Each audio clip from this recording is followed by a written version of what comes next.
Pai universal, fonte de toda luz e verdade, nós te agradecemos por mais um dia e por mais uma oportunidade de fazer a tua vontade. Somos gratos por estarmos sob o teu olhar amoroso e pela chance de crescer e nos aperfeiçoar em direção à tua perfeição infinita. Ajustador do pensamento, divina presença interior, pedimos a tua sabedoria e discernimento para que em cada passo possamos nos tornar mais semelhantes ao nosso Pai Celestial. Que nossas escolhas e ações reflitam a luz do entendimento e o desejo sincero de seguir a tua orientação. Espírito da verdade, guia-nos na revelação das verdades necessárias para o nosso crescimento espiritual, para que possamos compreender melhor o caminho do amor e da compaixão. Espírito Santo, ilumina nossas mentes e envolve-nos em tua proteção, ajudando-nos a enfrentar as adversidades com coragem, serenidade e confiança nos desígnios de Deus. Que possamos desenvolver uma fé viva, inspirada no exemplo de Jesus, e confiar inteiramente em Ti, Pai Universal, certos de que és o centro e o destino de nossa existência. Que nossas palavras e ações expressem o amor divino e façam com que sejamos reconhecidos como teus filhos. Que o amor e o serviço dos nossos irmãos sejam a nossa marca. Que nossa vida inspire paz e harmonia, e que sejamos instrumentos de paz onde quer que estivermos. E que sempre seja feita a vossa vontade. Amém. Amém. Obrigado, Chuchu.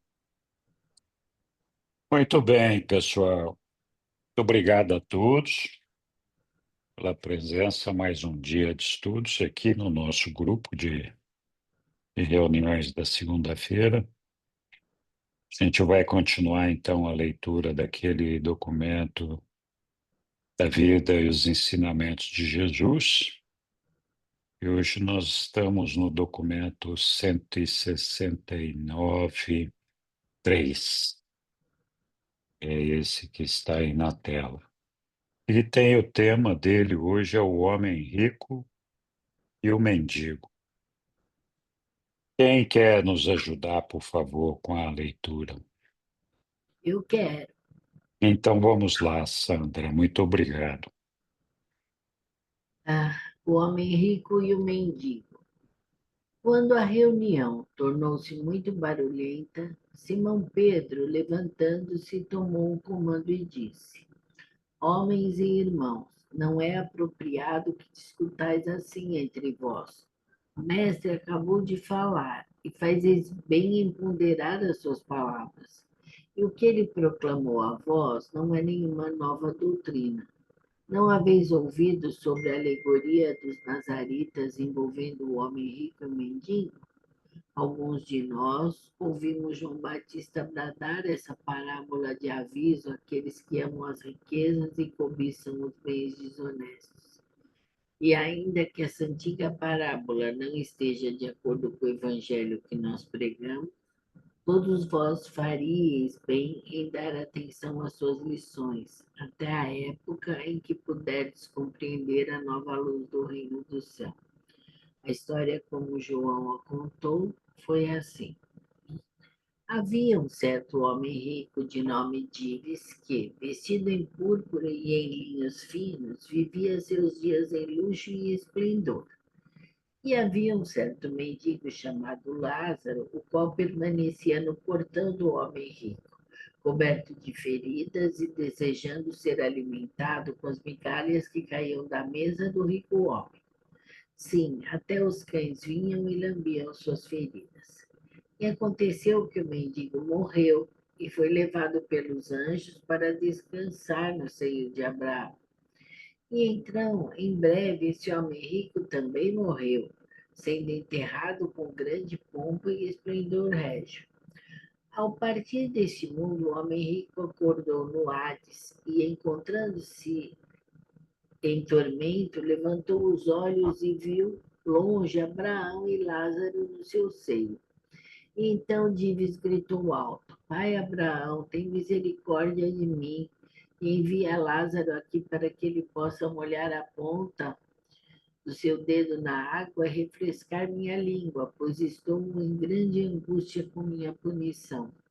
Então Abraão respondeu: Meu filho, devias lembrar que durante tua vida desfrutaste sempre as boas coisas, enquanto Lázaro sofreu o pior. Mas agora tudo isso mudou. Vejo que Lázaro está confortado enquanto tu estás atormentado. E além disso, entre nós há um grande abismo, de modo que não podemos ir a ti, nem tu podes vir a nós.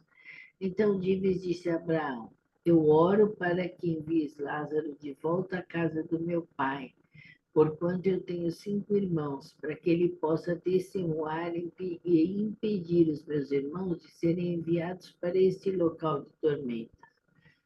Mas Abraão disse: Meu filho, eles têm Moisés e os profetas, que eles os ouçam. E então Dives respondeu: Não, não, pai Abraão.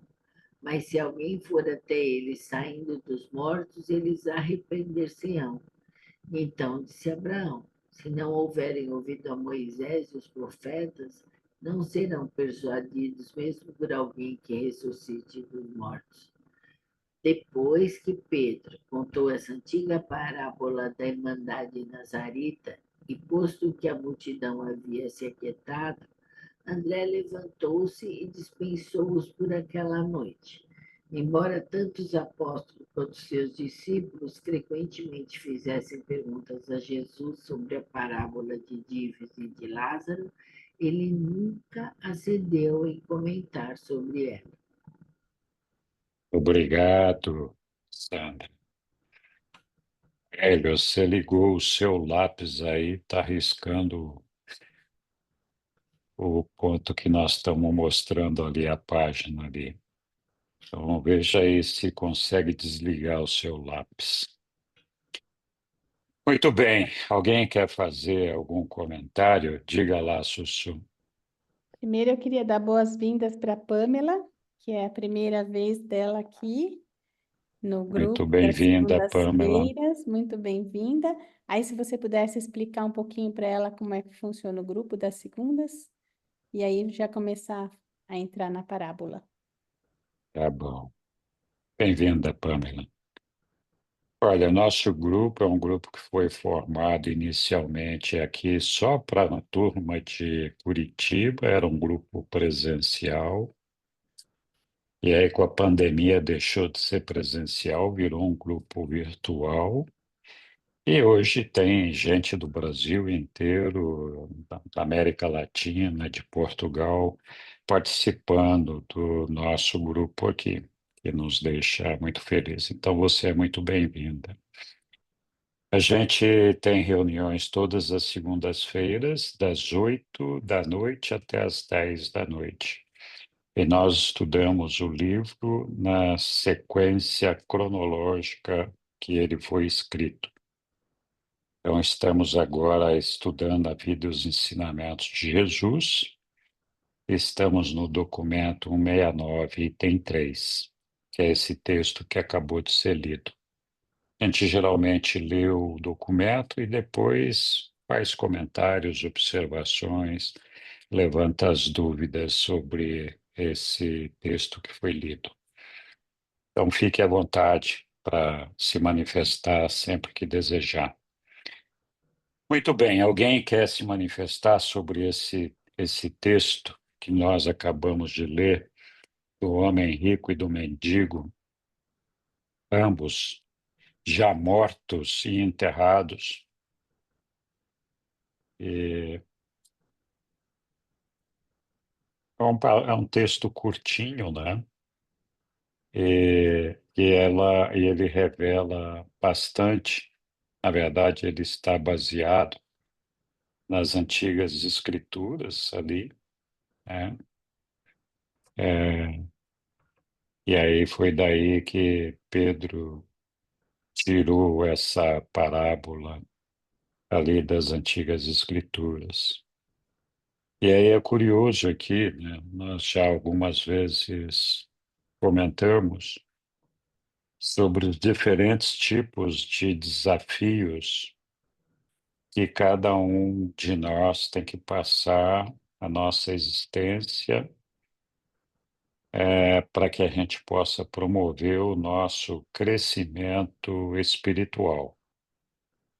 Então, muita gente se julga bem-aventurado e privilegiado com as benesses de Deus por viver num ambiente de mais dinheiro, de mais conforto, mais, mais facilidade, menos dificuldades financeiras, econômicas, etc.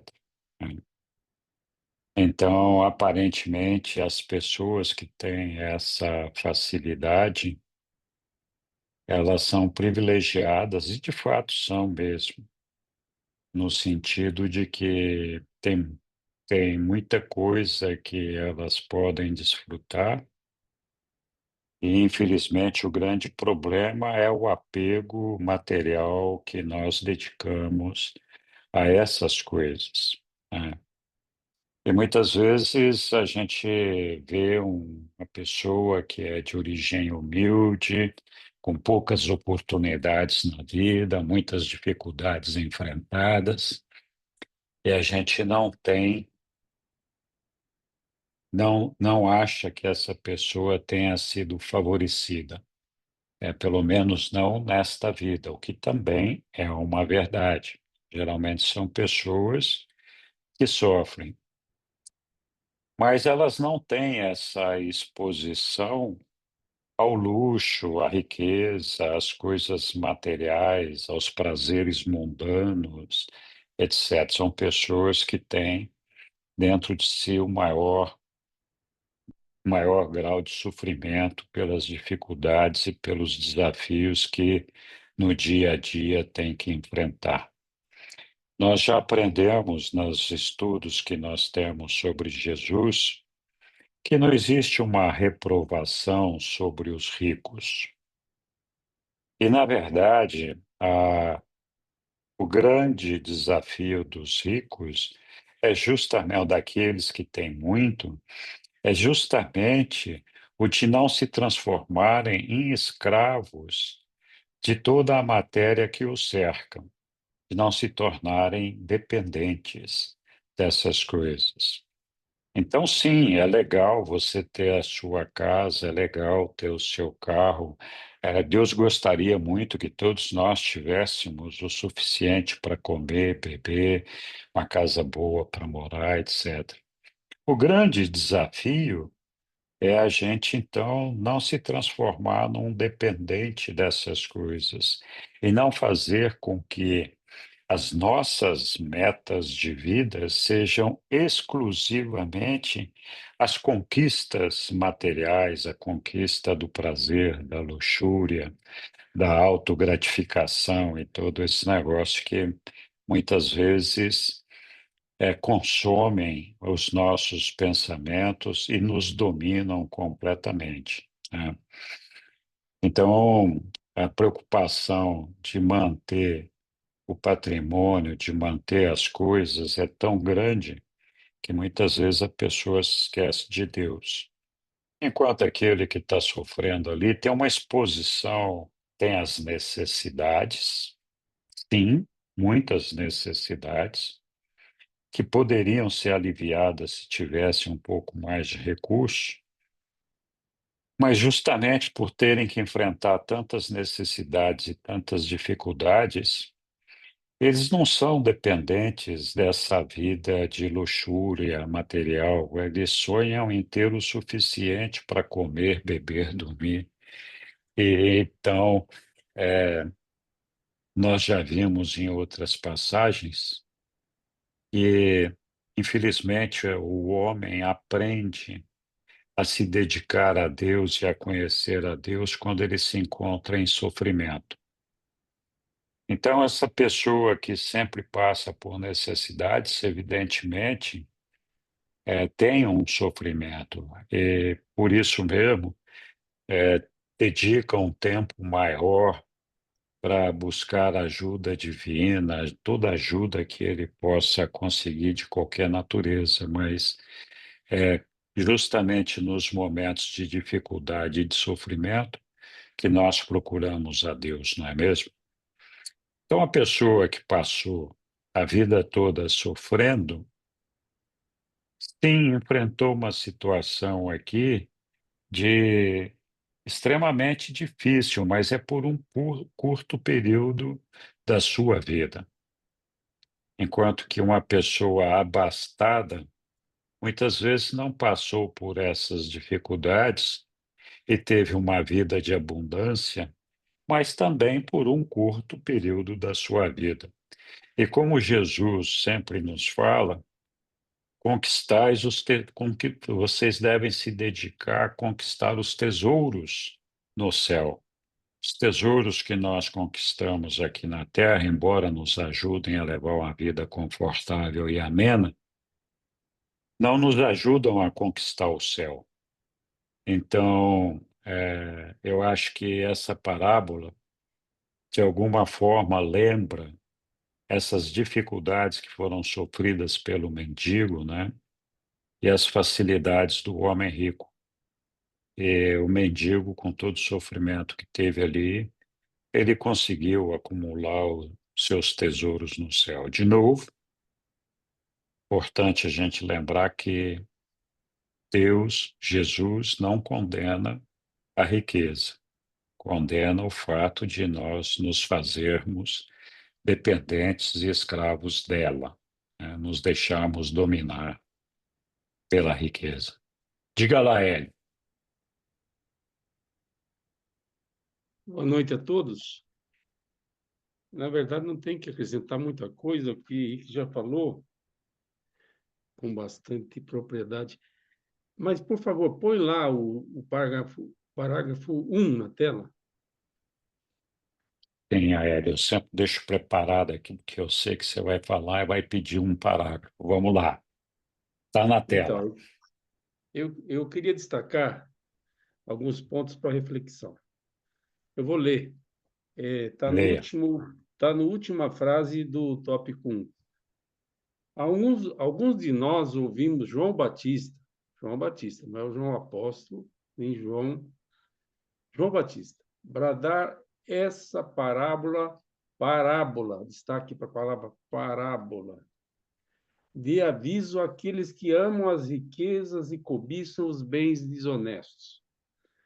Na sequência, ainda que essa antiga parábola não, destaque para a palavra não, esteja de acordo com o evangelho que nós pregamos, todos vós faríeis bem em dar atenção às suas lições até a época em que puderdes compreender a nova luz do reino do céu. Aí ele começa a descrever. Vale lembrar que quem se manifestou foi Simão Pedro. E ele se manifestou logo após Jesus ter contado da sua própria lavra a parábola do administrador sagaz, desonesto. Então, meio que para confrontar os ensinamentos da palavra ou da parábola de Jesus, Pedro larga uma dessa logo em cima e para a mesma plateia, para o mesmo público. Muito bem. Vamos seguir para o 2, por favor. Está lá, Hélio, pode falar. Eu vou ler a penúltima frase. Não, não é a penúltima, não contei direito. Vamos lá. Ao partir deste mundo, o homem rico acordou no Hades. Destaque para Hades, que é o equivalente a inferno. É uma das formas que chamam inferno, Hades. E, encontrando-se em tormento, levantou os olhos e viu longe Abraão e Lázaro no seu seio. E então, esse homem rico chamado Dives gritou alto. Se gritou alto é porque, obviamente, Abraão e E Lázaro, o mendigo, não estava junto com ele, estava em outro ambiente. Pai Abraão, tem misericórdia de mim e envia Lázaro, que devia ser o mendigo, aqui para que ele possa molhar a ponta do seu dedo na água e refrescar a minha língua. Bom, nas entrelinhas, alguém pode entender que o rico necessariamente vai para o inferno e que aí toda riqueza é desonesta, como na parábola de Jesus, no tópico anterior, no capítulo anterior, e é desonesto como essa parábola contada por Pedro e atribuída a João Batista. Então tá vendo virtude no mendigo, sem falar de nenhuma virtude, sem falar de nada da biografia desse mendigo chamado Lázaro, que o levasse para um lugar melhor que o rico. Mas, de qualquer maneira, aqui a gente, de modo desatento, pode chegar a conclusões que o texto não ensina. E o Henrique colocou muito bem. Agora, a última, o 3.3. Olha lá. Vamos lá. Agora sim, a última frase. Embora tanto os apóstolos quanto os seus discípulos frequentemente fizessem perguntas a Jesus sobre a parábola do Dives, que deve ser o homem rico, e de Lázaro, que certamente é um mendigo, ele, Jesus, nunca, destaque por nunca, acedeu em comentar assim, é altamente especulativo, mas eu consigo imaginar porque Jesus não comentou nada. Porque, primeiro, estava ensinando algo fora do evangelho dele, e, segundo, estava criando um contraponto para a parábola anterior, salvo melhor juízo. Grato. Obrigado, Aélio. Alguém quer complementar alguma outra coisa?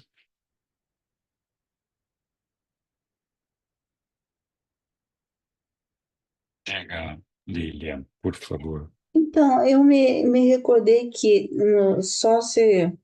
posso estar enganada, mas na época eles acreditavam que a riqueza, que as pessoas eram ricas porque mereciam, porque era Deus que dava essa riqueza para elas, e se elas eram pobres ou doentes é porque os pais tinham pecado, não é isso que eles É, acreditavam, não é? os judeus tinham uma cultura Tinham essa realmente crença, né?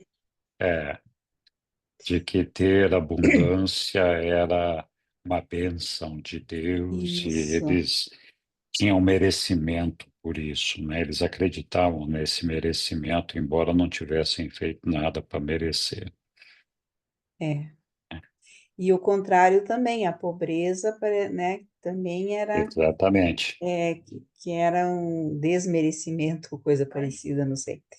Então, eu penso que isso ia contra aquilo que, mais uma coisa que Jesus e João Batista pregavam, que ia contra a religião judaica, né? Ou aqui, e para eles era uma ofensa, né? Está dizendo que, porque na reunião passada, quando Jesus colocou aquela outra parábola lá, aquele outro exemplo, ele falou do apego que as pessoas, os ricos, né?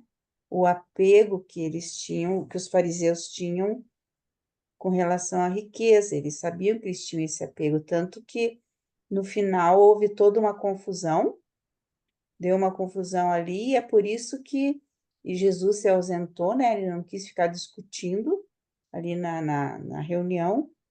E daí Pedro disse: Ó, então vamos ouvir o que João fala, né? É que ele colocou essa Isso. parábola aí, para É. confirmar novamente o apego à riqueza, porque se Lázaro estava lá todo dia no portão, né?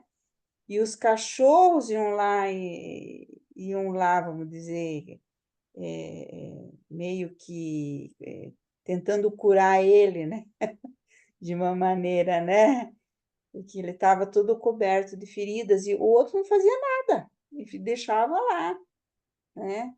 Ele Sim. estava lá no palácio dele, vendo o outro lá na porta, uma dessa pedindo, né? E ele poderia oferecer pelo menos algum médico, alguma, não sei. Mas não, o outro ficava lá, não dava bola para o Lázaro, né? Não estava nem aí com o sofrimento dele. É como se tivesse uma pessoa na nossa porta pedindo ou algum alimento ou algum remédio e a gente, ó, não, você, né, não desse bola para essa pessoa. Eu acho que essa desconsideração de Dives, né, para com o mendigo, que também fez com que ele fosse para um lugar não muito agradável. Quer dizer, é a mesma coisa, João estava dizendo, ó, se vocês continuarem a ser apegados à riqueza e não derem bola para o próximo, vocês vão para um lugarzinho não muito bom. Como era contra o ensinamento do evangelho, né, que não ensina o inferno, então ele já deixou claro ali, ó, isso aí não é de acordo com o evangelho, mas vocês têm que aprender primeiro isso, para depois poder entrar no reino dos céus, né? Quer dizer, que se você não amar, ou conclusão, você tem que amar o teu próximo ali, ou pelo menos ajudá-lo de alguma maneira, né? E não simplesmente fazer com que ele não existe, simplesmente ignorar a presença dele ali. Então, eu acho que isso, né? E, novamente, eles ficavam porque ia contra daquilo que eles tinham aprendido também, eu acredito, né? Obrigado, Lilian. De fato, isso aí combinava bem com as crenças dos judeus. Eu acho importante a gente destacar que ter uma vida confortável, uma vida com uma certa abundância, não é um problema aos olhos de Deus. O problema é como que a gente conquista isso e quanto de atenção nós damos para a nossa vida espiritual quando nós estamos vivendo em meio às benesses materiais. Então, Deus, Jesus, eles não condenam a riqueza, eles condenam muitas vezes a forma como ela é obtida e a nossa dependência com relação à riqueza. Então, a gente sempre tem, como eu falei no começo, tem aquela ideia de que a gente, assim como os judeus, né, nós fomos privilegiados ao receber um conforto, uma, uma certa independência financeira e todo esse negócio. Então, a gente precisa prestar atenção, que sim, pode ser verdade isso, mas a nossa vida eterna, a nossa vida futura, depende de como nós vamos lidar com esse benefício que nós obtivemos e de que maneira nós vamos nos relacionar com Deus e com os nossos irmãos. Então, é uma reflexão bastante importante para todos nós que aqui na sala, com certeza, pelo menos tem comida à mesa, tem um lugar para encostar a cabeça à noite, e pensar, né, que a gente deve agradecer, sim, por tudo que tem, mas é importante nós mantermos o foco na nossa vida eterna e não na nossa vida presente, que é uma vida temporária, transitória, e que nós vamos sair daqui em algum momento e ali vai ser cobrado o que nós conquistamos para poder viver do outro lado, né? Para a nossa ressurreição. Então, esse é um ponto importante. Alguém quer fazer alguma outra observação, comentário? Bauman, você está quietinho hoje. Estou feliz de te ver aí. Você estava meio afastado, cuidando de afazeres, outras tarefas. É bom ver sua carinha aí de novo. Tá bom. Boa noite A aí, aos luz. irmãos. Boa noite. Prazer também estar de volta É, no convívio de vocês. a Lúcia te representou bem, tá? Como Então tá sempre. bom, como sempre. Vamos lá. Muito bem. Então vamos continuar a nossa leitura, né? Agora partindo então do documento, do item 4, documento 1694, que fala do Pai e seu reino. Quem vai nos ajudar com esta leitura? Eu posso ler. Isso, Lilian, por favor. Muito obrigado. Antes de ler, eu queria colocar aqui uma frase que o Leopoldo, acho que o Leopoldo colocou aqui, diz assim, o nosso tesouro está onde está o nosso coração. É isso aí. Achei lindo. Muito obrigado. Obrigado, Leopoldo. Obrigado, Lilian. Vamos lá. Vamos lá. Só um minuto. Amor, você pode aumentar? Eu não estou enxergando direito. A Sussu, todo mundo sabe, operou os olhos, né? Mas só para enxergar de longe, né? De perto ela ainda precisa de óculos, ainda não tem óculos, então por isso que ela está reclamando o tempo todo Por aqui. isso que eu não Aumentei o coloquei. máximo que deu. Não, Obrigada. mas é bom, bem grande assim. Então, ó, como é que é o nome? O Pai e o seu reino. Jesus sempre teve problemas ao tentar explicar aos apóstolos que, embora eles proclamassem o estabelecimento do reino de Deus, o Pai nos céus não era um rei. Na época na época em que Jesus viveu na carne e ensinou na terra, o povo de Urântia sabia que a maior parte dos reis e imperadores governavam as nações.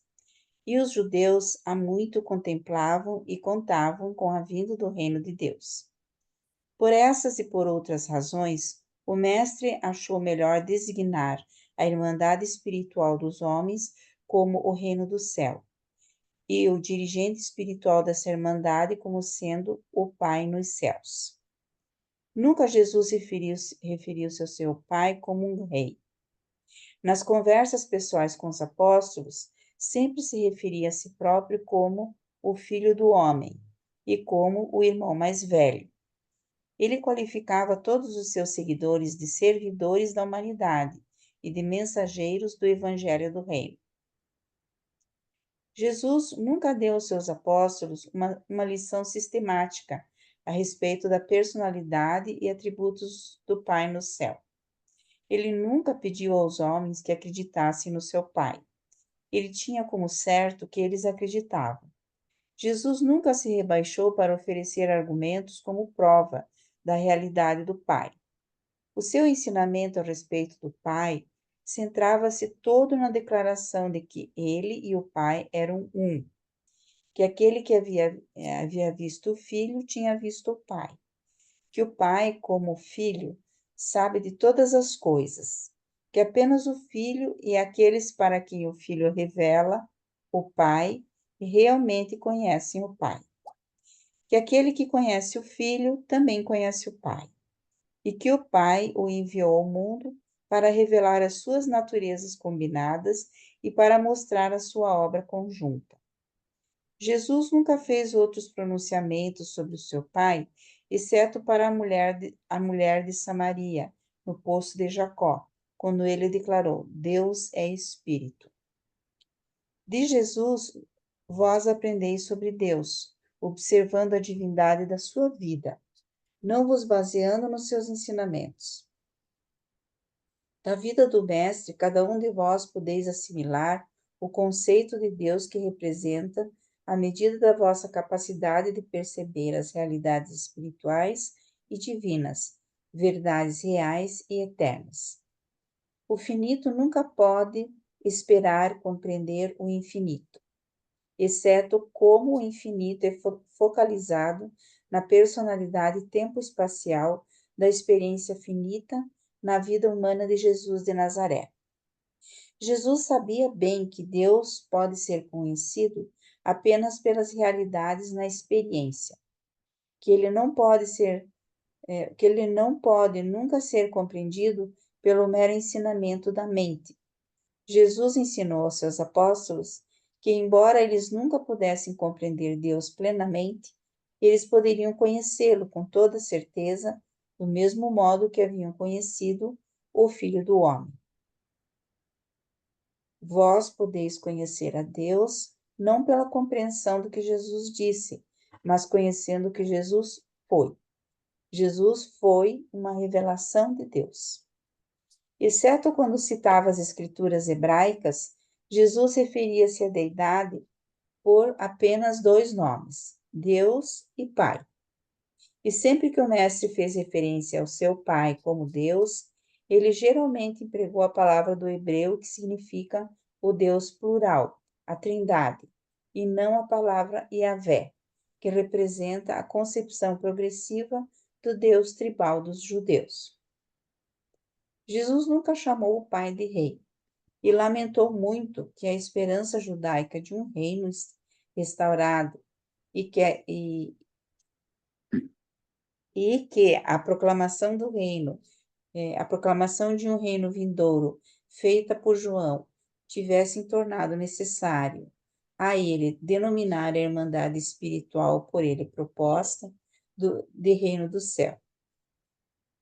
Com uma exceção, a declaração de que Deus é espírito, Jesus nunca se referiu à deidade de qualquer outra maneira, além daquela cujos termos descrevem a sua relação própria pessoal com a primeira fonte e centro do paraíso. Jesus empregou a palavra Deus para designar a ideia de deidade e a palavra Pai para designar a experiência de conhecer a Deus. Quando a palavra Pai é empregada para denotar Deus, ela deveria ser entendida no seu significado mais amplo possível. A palavra Deus não pode ser definida e, por isso, representa o conceito infinito do Pai.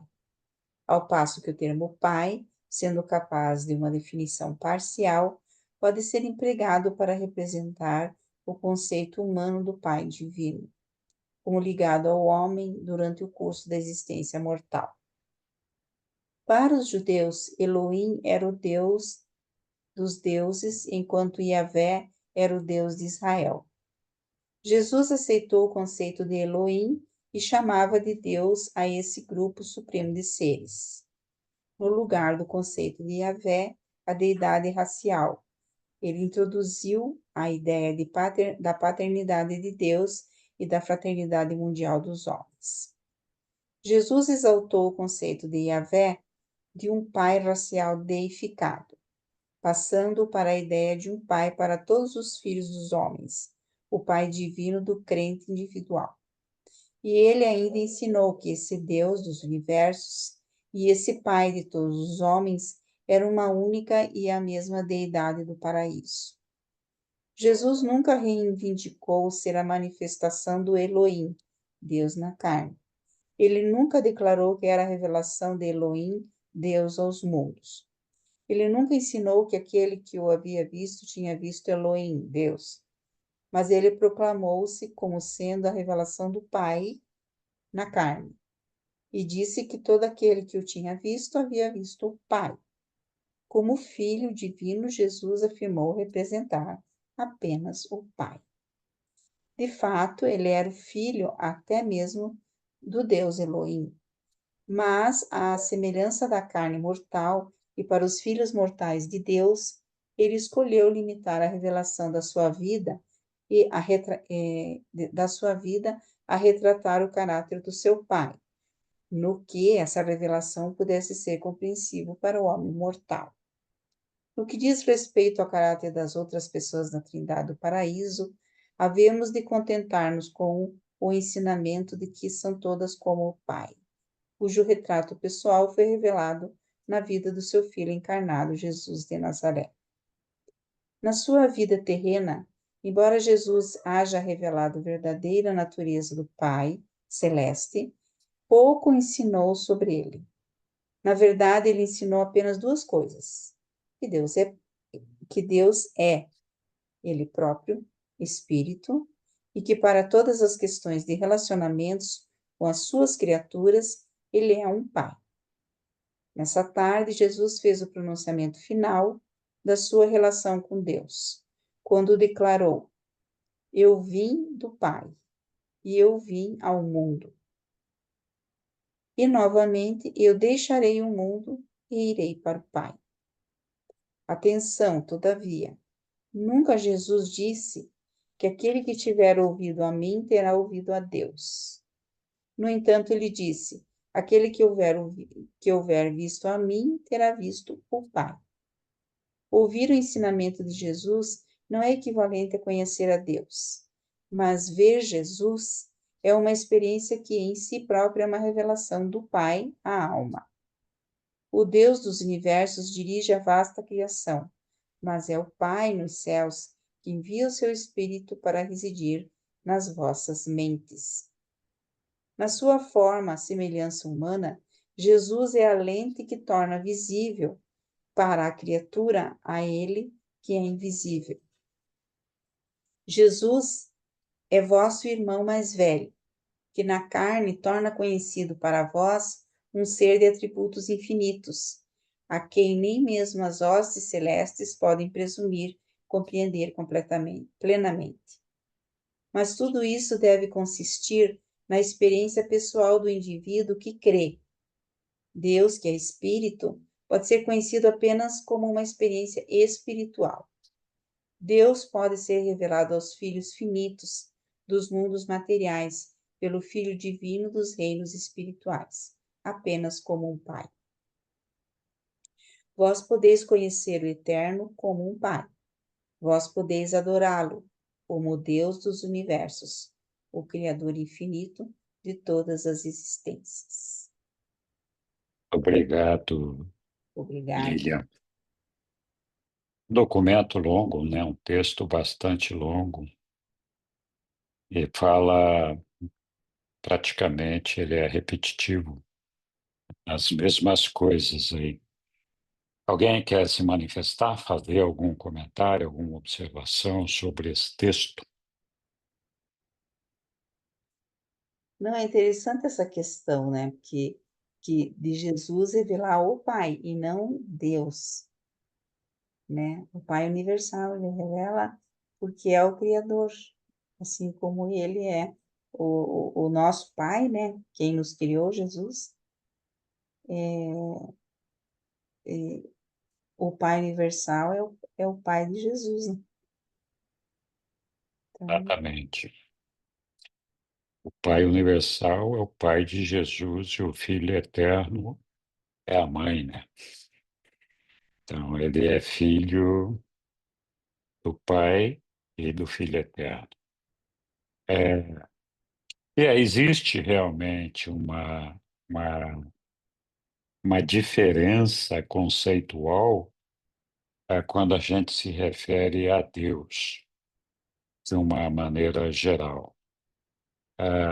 Deus, ele tem um conceito, uma ideia de infinitude, de poder, de soberania, que exerce toda essa influência espiritual, criadora, controladora e sustentadora do universo dos universos.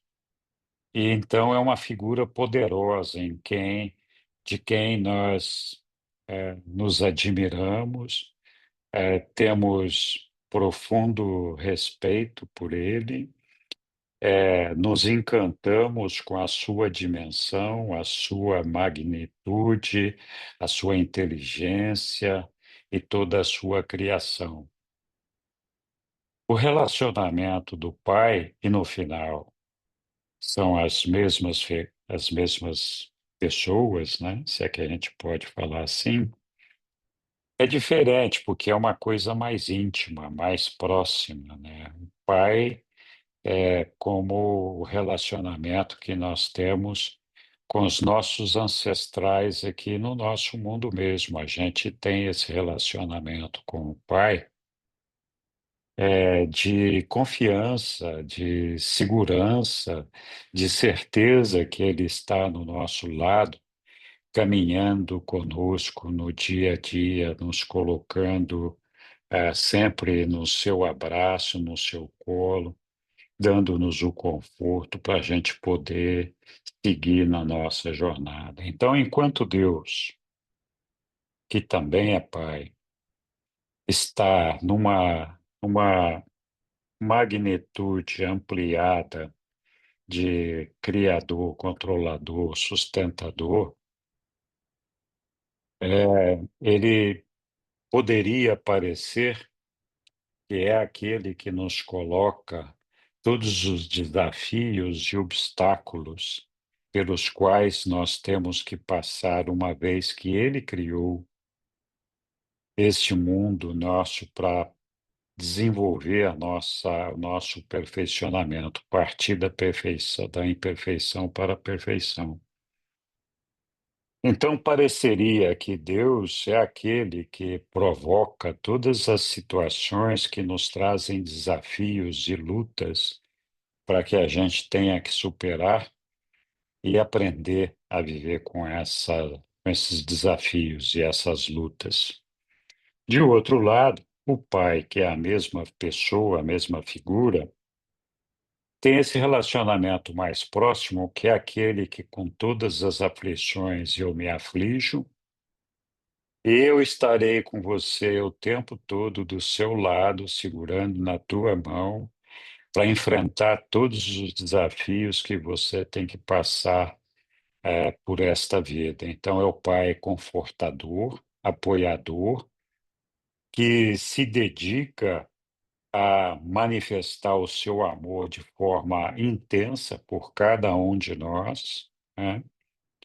E que nos inspira confiança para enfrentar essa jornada e percorrer esse caminho na confiança de que nós um dia vamos alcançá-lo no paraíso.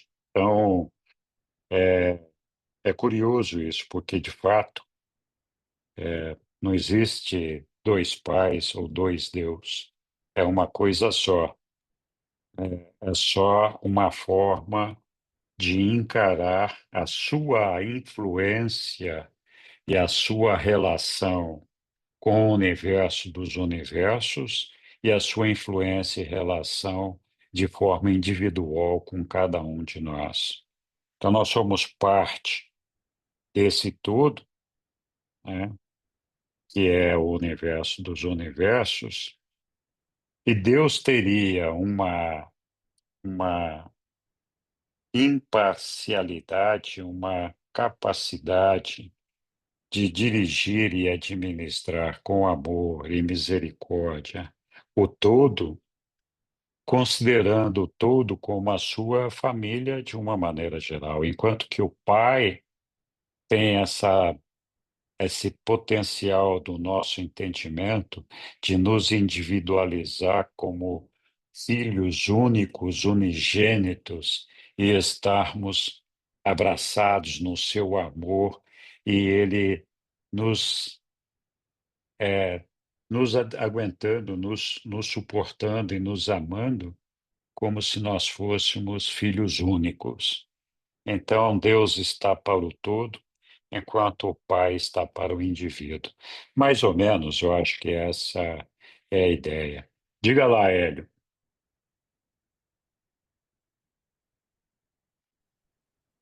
É sempre difícil falar depois do Henrique, porque o Henrique explica tudo muito bem e a gente fica com o temor no esforço de tentar falar algo possa comprometer o que já está muito bom, como se isso fosse Não possível. existe isso, não. Manda bala aí, cara. Mas vamos lá. São É, 13 parágrafos longos. Eu loucos. fiz destaque, eu fiz destaque em todos, mas Sim, vou poupá-los. Eu só quero chamar a atenção de dois. diga. Podia pôr na tela, por favor, o 7? Ele está na tela já. Seu deleite está lá. Pois lá, eu vou ler só a primeira frase. Jesus empregou a palavra Deus para designar a ideia de deidade e a palavra Pai para designar a experiência de conhecer a Deus. Eu comento no fim. O 8 está na tela também? Está na Que eu tela. leio em outro lugar. Sim. Eu vou ler lá. Que eu achei interessante, porque por mais que eu leia regularmente o livro de Urântia, eu tenho certas coisas que para mim soa como novidade, como se eu nunca tivesse visto. E esse verso 8, para mim, é um desses versos que eu parece que estou vendo pela primeira vez. Vou ler. Para os judeus, e eu acrescento para muitos de nós sentados na poltrona aqui, Elohim era o Deus dos deuses, enquanto Yahvé era o Deus de Israel. Eu nunca imaginei que os judeus faziam esse destaque. Mas, enfim, Elohim é mais que Yahvé, pelo que eu entendi nesse parágrafo. Eu vou continuar lendo. Jesus aceitou o conceito de Elohim e chamava de Deus. Então, ele não se referia a Yahvé como sendo Deus, mas e sim a Elohim, a esse grupo supremo de seres. Raramente a gente fala em Elohim. No lugar do conceito de Yahvé, a deidade racial, e eu dou destaque para esse ponto, deidade racial, ele introduziu a ideia da paternidade de Deus e da fraternidade mundial dos homens. Jesus exaltou o conceito de Yahvé, de um pai racial deificado, passando-o para a ideia de um pai para todos os filhos do homem, não necessariamente apenas para os judeus. Isso é importante, eu imagino que deve ter soado quase como uma heresia para a sua plateia de ouvintes contemporâneos.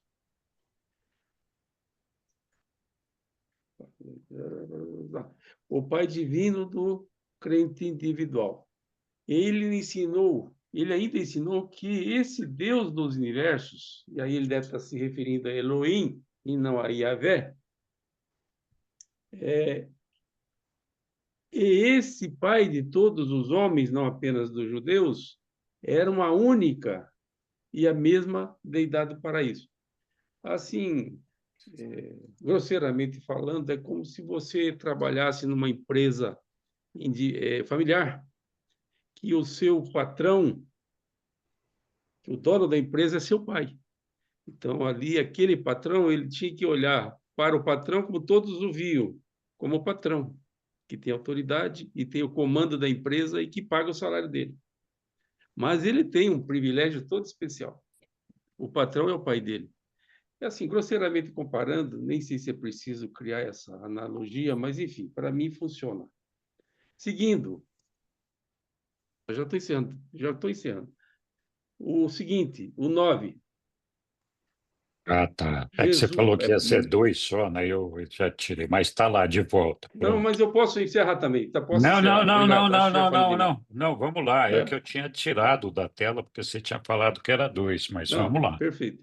Mas quando eu estiver falando demais, me avisem, porque esse é um defeito de todo cearense, pelo menos dos que eu Ah, conheço, a começar por mim mesmo. tá. O 9. É. Jesus nunca, nunca, olha a ênfase para a palavra nunca, reivindicou ser a manifestação do Elohim, Deus, na carne. Puxa vida, eu até achava que ele tinha reivindicado sim, mas olha, surpresa para mim. Não sabia disso, não. Ele nunca, de novo, nunca, declarou que era a revelação de Elohim. De novo, surpresa para mim. Ele nunca ensinou que aquele que o havia visto, olha o sentido da visão, a Sueli que está aí. Eu também estou com esse problema, viu, Sueli? Ele nunca ensinou que aquele que o havia visto tinha visto Elohim, focando na visão. Também uma surpresa para mim. Mas ele proclamou-se como sendo a revelação do Pai na carne e disse que todo aquele que o tinha visto havia visto o Pai. Como Filho divino, Jesus afirmou representar apenas o Pai e não a divindade Elohim.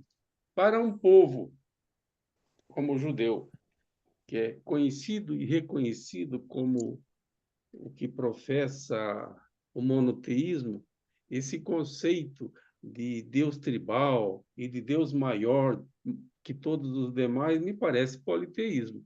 Mas eu não vou provocar mais. Agradeço. Obrigado. Obrigado, Aélio. Olha, só para complementar o que você estava falando aí, os judeus, quando se referiam a Elohim, eles se referiam a um conjunto de deidades que seria o equivalente para eles à Trindade do Paraíso, né?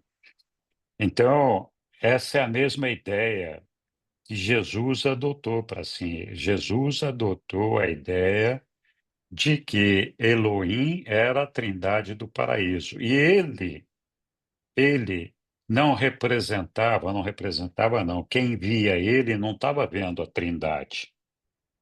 Estaria vendo só a ele.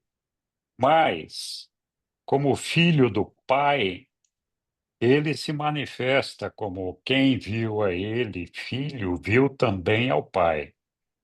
Então, Jesus fazia essa diferenciação, assumindo a ideia de que Elohim se referia a Deus, a Trindade do paraíso, enquanto Deus, o Pai, ele considerava como sendo o mesmo o Pai, aquele que nos habita, aquele que de fato é o Pai dele, que tem esse relacionamento íntimo com todos nós, cada um de nós de forma individualizada. Ele só não aceitou a ideia que os judeus tinham de Yahvé, porque Yahvé era o Pai, era Deus, só para o povo judeu. E ele, como nós sabemos, ele colocou a ideia de que o Pai era Pai de toda a humanidade e não só o Pai dos judeus. Então, é bastante interessante a gente ouvir essa colocação do entendimento de Deus enquanto deidade não claramente definida, mas que pode ser relacionada à Trindade do paraíso, o absoluto das deidades, e a ideia do Pai, que é aquele que está presente na nossa vida, no interior de cada um de nós, nas nossas mentes, com a sua fração, o seu ajustador do pensamento. Então, eu também, igualmente, Aélio, não tinha ainda me dado conta dessa ideia dos judeus sobre Elohim e sobre Yahvé. Eu pensava para mim que os judeus tinham em conta tanto Elohim como Yahvé como sendo a mesma coisa, sendo a mesma pessoa. Então, foi muito legal ter visto esse texto aqui. Oi, Sâmia, tudo bem? Oi, tudo bem? Boa noite. Eu estou com uma dúvida e uma pergunta, na verdade, Diga. que a Trindade, ela também não seria, por exemplo, não tem lá o Deus do paraíso nessa Trindade? A essência desse Deus do paraíso? É, sim, o Pai, ele é uma das personalidades que compõe a Trindade. Então vamos lembrar, né? A Trindade é o Pai, o Filho e o Espírito Infinito. Enquanto ali no paraíso e governando o universo dos universos, o Pai tem uma função claramente definida, que é distribuir o amor e nos conduzir até Ele com um processo de evolução para alcançar a perfeição, saindo da imperfeição para a perfeição. Esse é o trabalho do Pai. O Filho, ele tem o trabalho de exercer a misericórdia. e ele é a fonte da energia espiritual. Então, ele exerce uma atração espiritual sobre todos os seres que são espirituais. O espírito infinito, ou o agente conjunto, também tem esse nome, ele representa tanto o Pai como o Filho e atua junto com eles, mas o espírito infinito é o centro absoluto da mente. Então, é assim, nós temos em nós um componente que é a nossa personalidade, que nos é dada pelo nosso Pai. Essa personalidade é que tem a missão de seguir essa carreira evolucionária até chegar no nosso Pai. E essa personalidade está dotada com algumas ferramentas. Então, uma das ferramentas é a nossa energia física, que é o nosso corpo físico, que vem ali do paraíso. E que é propiciado, é manipulado pelo agente conjunto, pelo Espírito Infinito. Então, ele é que constrói, a partir das energias que são emanadas do paraíso, todas as coisas materiais que nós conhecemos, inclusive nós.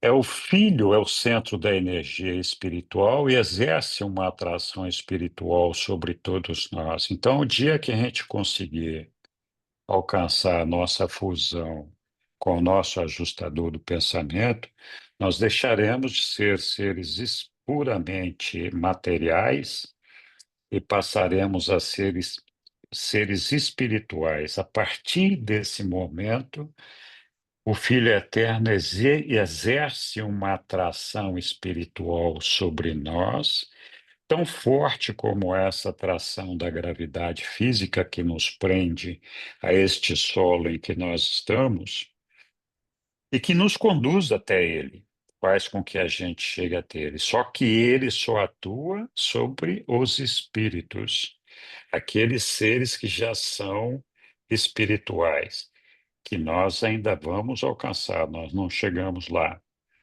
E o agente conjunto, o Espírito Infinito, é quem nos dá a nossa mente.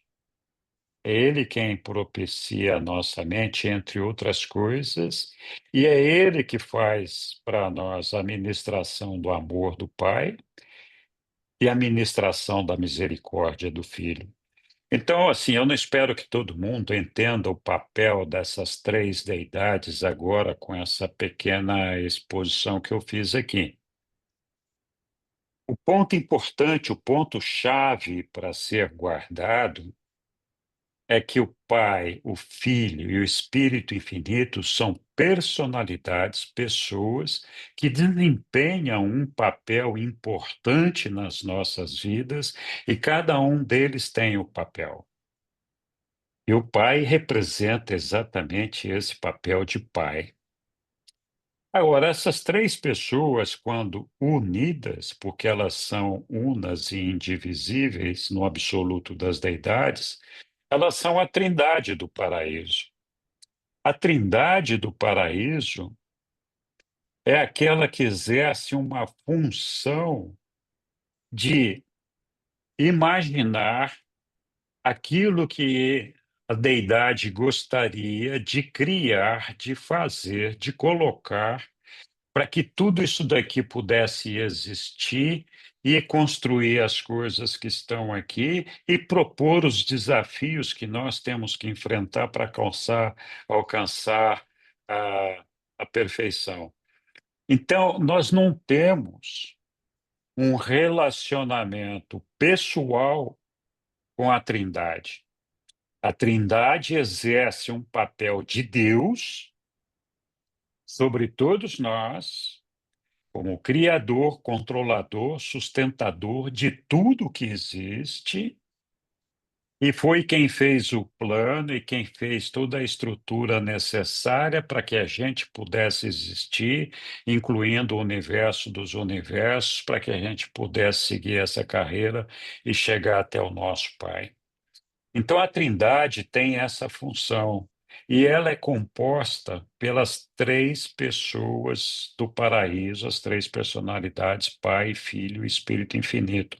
É por isso que Jesus se manifestava de uma maneira colocando Elohim, que para os judeus era a figura da Trindade, como ele nunca se colocou como quem viu a ele viu a Trindade, porque isso também não era verdade, porque para ver a Trindade nós teríamos que enxergar o Pai, o Filho e o Espírito infinitos unificados, como um só ser. E não é essa a ideia. Então, o Jesus era, sim, a figura do Pai. Ele era o Filho do Pai, e nele nós podíamos reconhecer a presença do Pai, mas não a da Trindade do paraíso. Então, eu não sei se eu consegui explicar ou levantar mais dúvidas ainda, né? Eu acho que todas essas ideias, esses conceitos, são importantes. Para nós é difícil compreender a figura da Trindade. É mais fácil para nós assimilarmos a ideia do Pai, a ideia do Filho e a ideia do Espírito Infinito. Então, nós não temos um relacionamento pessoal direto nosso com a Trindade. E a gente sabe que a Trindade é Deus. É justamente a figura do Pai, do Filho e do Espírito Infinito unidos, unos, numa coisa só. Então, Aí, pronto. Henrique, deixa eu Hum, só complementar aqui, que eram duas perguntas. Aí, no caso que eu tinha, o que na minha compreensão foi assim, o que ficou confuso para mim foi quando ele disse que Jesus jamais tinha dito aquilo tudo lá, que, quem viu a mim, viu a Trindade. Eu entendi que foi uma correção que ele quis fazer lá para o povo judeu, para que ele veio, né, já para revelar o Pai, e não essa Trindade, beleza. Só que assim, o que eu entendo é o seguinte, por mais que tenham aquelas combinações que vão, né, vai lá manifestando cada uma função diferente, um papel diferente de Deus. Mas aí tudo, no caso, para mim, seria Deus. E aí ele diz assim, que Jesus nunca afirmou nem isso, nem aquilo, mas que Jesus tinha afirmado que ele era ele e o Pai do paraíso, uma coisa assim. Como se ele estivesse afirmando isso. Então, isso daí estava afirmando tudo, tava, sei lá, se opondo, mas ao mesmo tempo dizendo a mesma coisa. Não sei se eu consegui me expressar, mas para mim ficou confusa essa parte aí, não tinha entendido. Mas era ficou confuso, mas você conseguiu se expressar assim, não tem. Olha, é, é, Jesus, ele deixou claro que quem tinha visto ele não tinha visto a Trindade. Ele não era uma imagem, uma personalidade que pudesse ser comparável à Trindade. Ele nunca se posicionou dessa forma. Mas ele sempre se posicionou de forma de que quem viu a ele viu o Pai. O Pai é uma das personalidades da Trindade, não é a totalidade da Trindade. A Trindade são três figuras. Então, a observação dele está correta. É tudo Deus, porque o Pai é Deus, mas a Trindade não é a mesma coisa que o Pai. Assim como o Pai não é a mesma coisa que a Trindade, são coisas diferentes. O Pai é uma personalidade que tem uma relação direta com cada um de nós, enquanto que a Trindade é uma associação de personalidades que não tem uma relação direta conosco, nenhuma, zero, a não ser o fato de ter construído o universo dos universos segundo o desejo do eu sou. Então é isso. Então, pode parecer confuso, mas a Trindade não se confunde com o Pai, nem o Pai se confunde com a Trindade. São coisas diferentes, elas têm atuações e funções diferentes, né? Diga lá, Balma. Esse texto aí é um texto para falar desses seres, né? Muito, muito difícil, né? Função da grandeza. Mas eu quero lembrar aqui, a forma como eu entendo, que aí tem a forma física de Jesus, né? Quando esteve no planeta,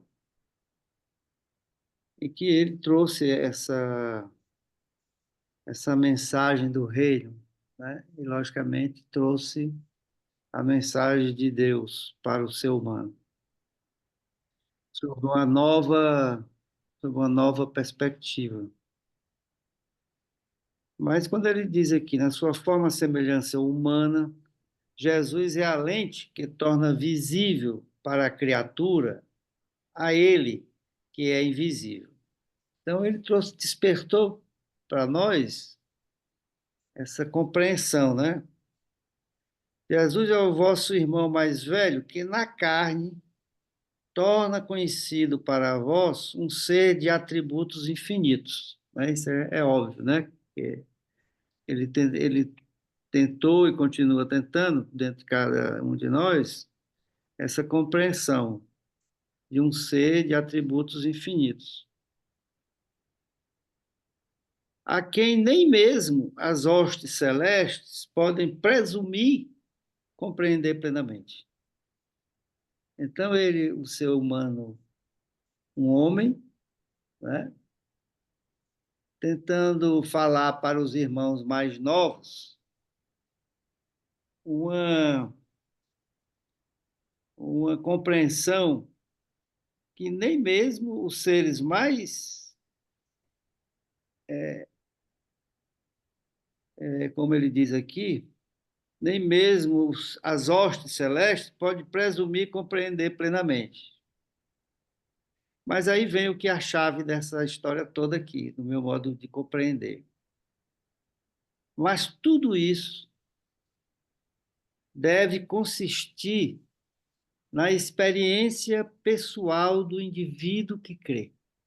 Para mim, esse negócio aqui é a chave de toda essa compreensão, né? Mas tudo isso deve consistir na experiência pessoal do indivíduo que crê. Porque, como nós estamos acostumados a operar com a mente material, é muito difícil. Se até as hostes celestes têm dificuldade, imagina nós com uma instrumentação que não é adequada para compreender a grandiosidade disso que nós estamos tratando aqui, né? Então, mas tudo isso deve consistir na experiência pessoal, está inclusive ressaltada aqui no livro, em itálico, do indivíduo que crê. O indivíduo que crê é o indivíduo que está dentro dele, trabalhando intensamente para aperfeiçoar o caráter dele, para ele conseguir, ao longo das idades, a pureza que o Criador dele tem, né? Esse é o indivíduo que crê. É o que está lançado nesse propósito. Qualquer coisa que ele estiver fazendo, ele está lançado nesse propósito. Está consagrado, né? Como é uma palavra mais usada pelo Eliú.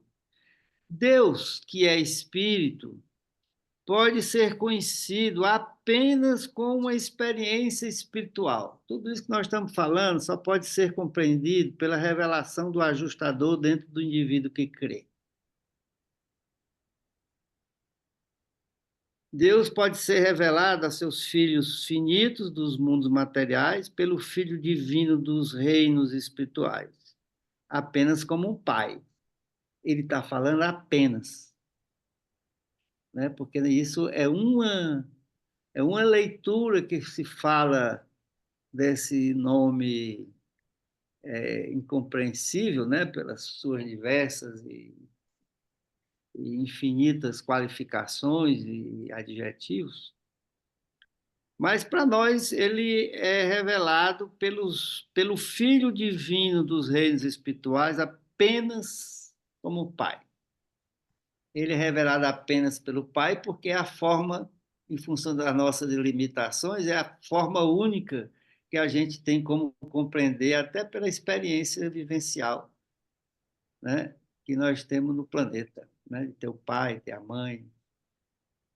Vós podeis conhecer o Eterno como Pai, vós podeis adorá-lo como Deus dos universos, o Criador infinito de todas as existências. Mas eu queria, no meu modo de compreender, ressaltar que tudo isso deve consistir numa experiência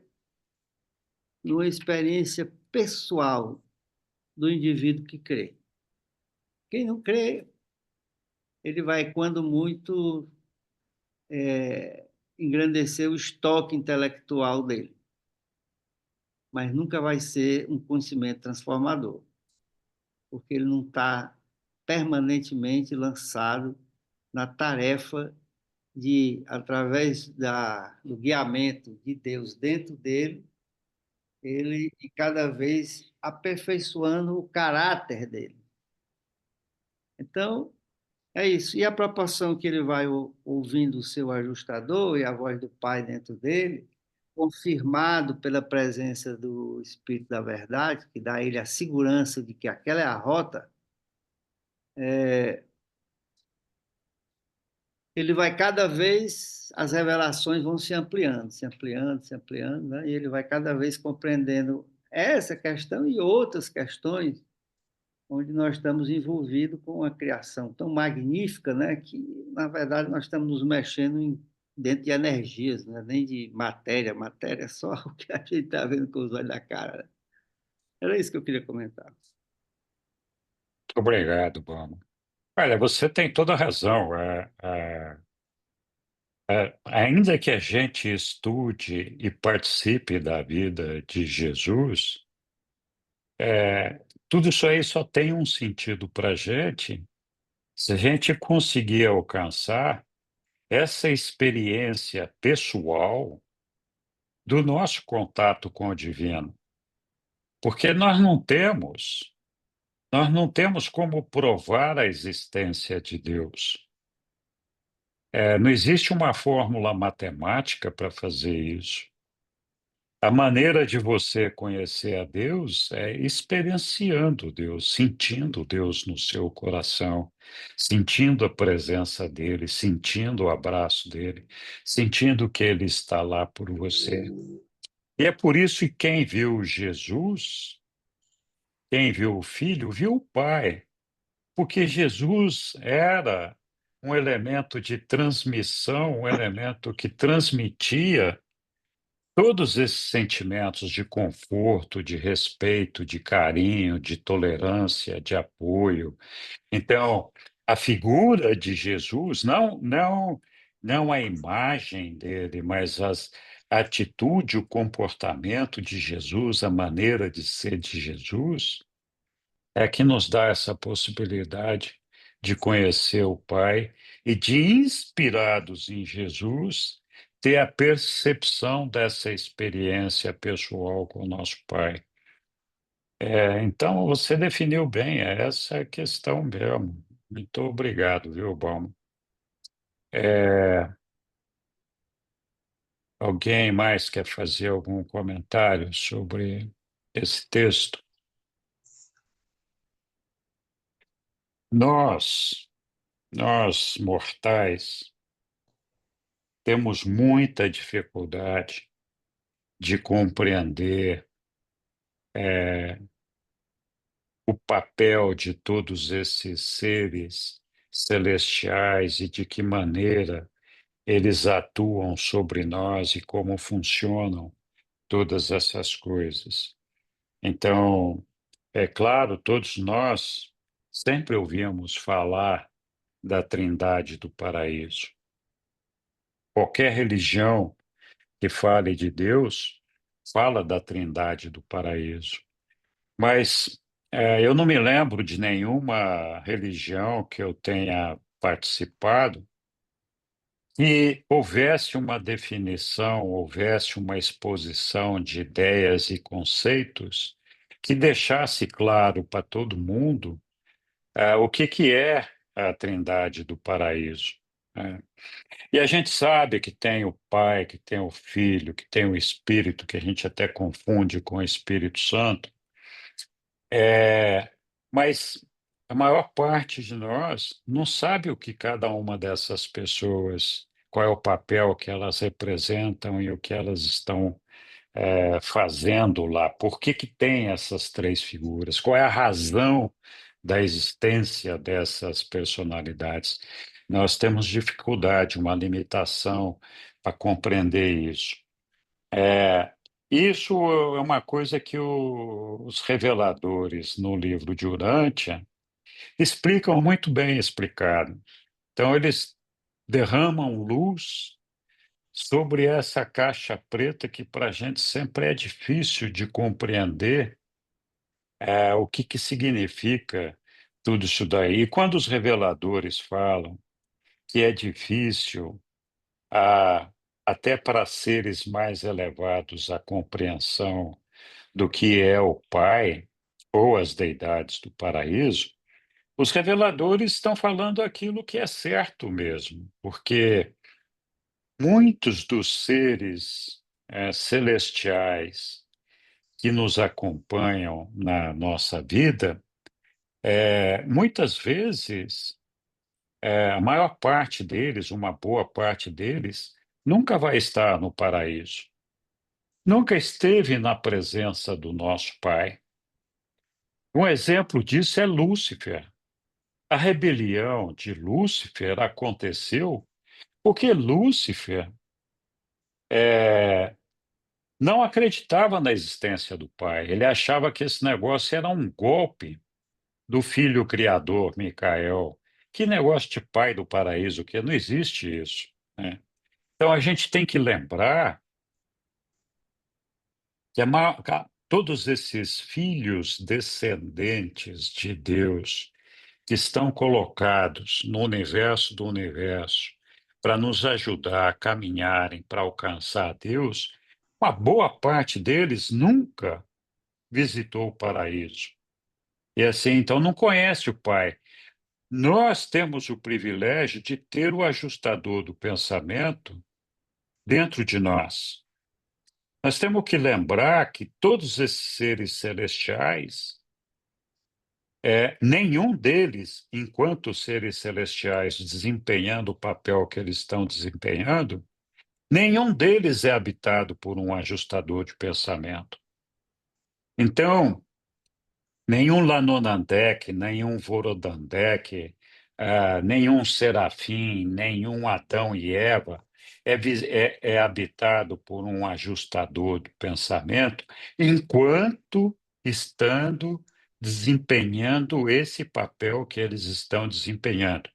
Existem algumas exceções, é o caso dos serafins guardiões pessoais, que, se optarem por seguir a carreira ascendente, assim como Adão e Eva, vão receber um ajustador do pensamento e vão se dirigir até o paraíso. Mas a maioria deles não. Então, e o fragmento do Pai, o ajustador do pensamento, é um espírito tão puro que a maioria dos seres celestiais, a grande maioria dos seres celestiais, nunca viu um ajustador do pensamento, mesmo quando o ajustador do pensamento está no meio deles. Então, para eles, é ouvir dizer do nosso Pai. Eles não têm esse contato. Nós ainda temos esse contato com o ajustador do pensamento, embora a gente não o perceba, a menos que nós queiramos percebê-lo, e para isso nós temos que desenvolver esse relacionamento, essa experiência pessoal com Deus que o Bauman estava falando aí. Então, quando os ajustadores falam, quando os reveladores falam que muitos seres celestiais, muitos das hostes de seres celestiais não têm esse conhecimento do Pai, não tem mesmo, não tem mesmo. E eles confiam que aquilo que eles estão aprendendo está certo, mas eles não têm essa fração do ajustador do pensamento na mente de nenhum deles. Desculpe, ô José Brito de Suzano, você estava querendo falar ali, eu me estendi aqui na minha conversa, Fique à vontade, por favor. Você é muito bem-vindo. Pode se manifestar aí. Boa noite. Boa noite. Está fechado seu microfone. Opa, você precisa abrir seu microfone, José Brito.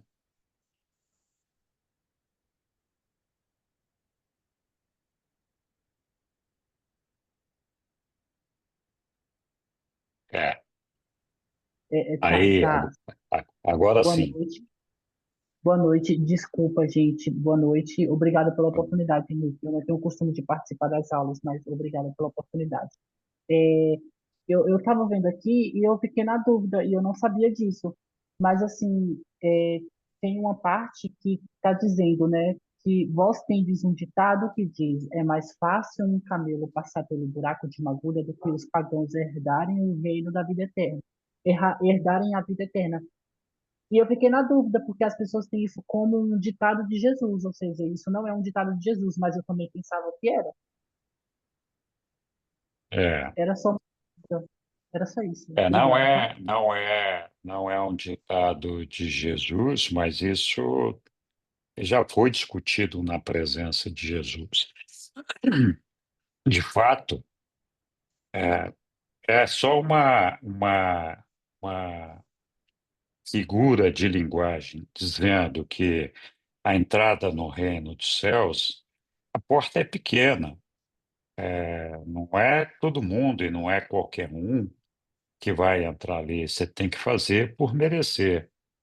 Mas apesar da porta ser pequena, da porta ser estreita, por ali vão passar todas as pessoas, todas, todas as pessoas que fizerem por merecer e desejarem passar. Então, o sentido ali é de que para poder aceder ao reino do céu, você tem que ter um merecimento, e esse merecimento é conquistar a sua elevação espiritual. Então, sem uma dedicação nossa para nos aproximarmos do nosso Pai, para nos aproximarmos de Deus, é muito difícil que a gente consiga alcançar, atravessar por essa porta e entrar no reino de Deus. Então, esse é um fato, é uma verdade, né? Infelizmente, muitos de nós, às vezes, acabam ficando pelos caminhos aí, porque não dedicaram suficiente atenção a seu desenvolvimento espiritual. O homem se preocupa bastante, não todos os homens, mas uma parte deles, com a sua questão de saúde, de ter uma vida mais confortável, de levar a sua vida mais adiante. Então, é verdade isso, né? Faz sentido a gente ter essa preocupação de comer, de se exercitar, de fazer as coisas para que a gente possa ter uma vida saudável e mais longeva possível. Mas a verdade é que nenhum de nós podemos acrescentar um único dia de vida na nossa vida. Nós não temos esse dom, não temos esse poder. Mas nós podemos acrescentar a eternidade na nossa vida.